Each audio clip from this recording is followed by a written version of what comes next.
ব্যক্তিগত আক্রমণ করলেন। ব্যক্তিগত আক্রমণ করতে চাইলে যে কেউ করতে পারে। রেজন রফিকি ভাইয়ের পূর্ণাঙ্গ জীবনী না হলেও গত 7-8 বছর আমাদের সামনে আছে।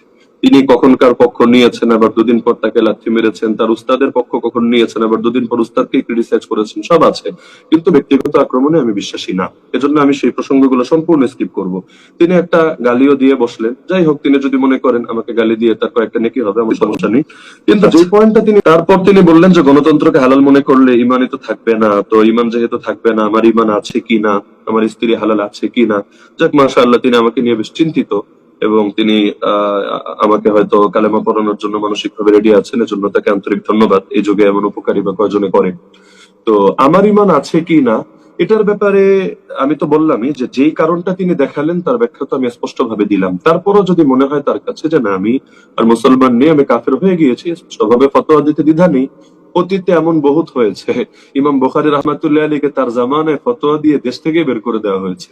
ইমাম ইবনে তাইমিয়াকে ফতোয়া দিয়ে জেলে এতবার ঢোকানো হয়েছে, আল্লাহর বান্দা লাশ হয়ে কারাগার থেকে বের হয়েছে।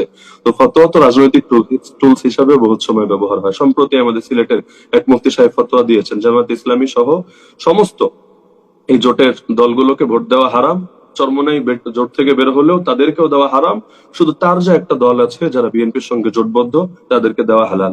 যদিও মজার বিষয়, তাদের দুই গ্রুপ মিলিয়ে পুরো বাংলাদেশে ক্যান্ডিডেট মাত্র 5 জন। তার মানে বাকি 295 আসনে কাকে ভোট দিয়ে ইমান বাঁচাবে?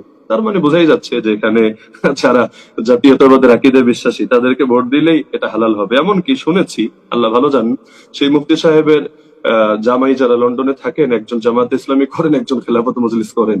তো যদি জামাত ইসলামের খেলাফত মজলিস করলে ইমান নাই থাকে, তাহলে ওনাদের জামাইদের ইমানেরই বা কি অবস্থা, এবং তাদের সঙ্গে মেয়েরা সংসার করলে তাদের কি অবস্থা, এটা আল্লাহ রাব্বুল আলামিন ভালো জানেন।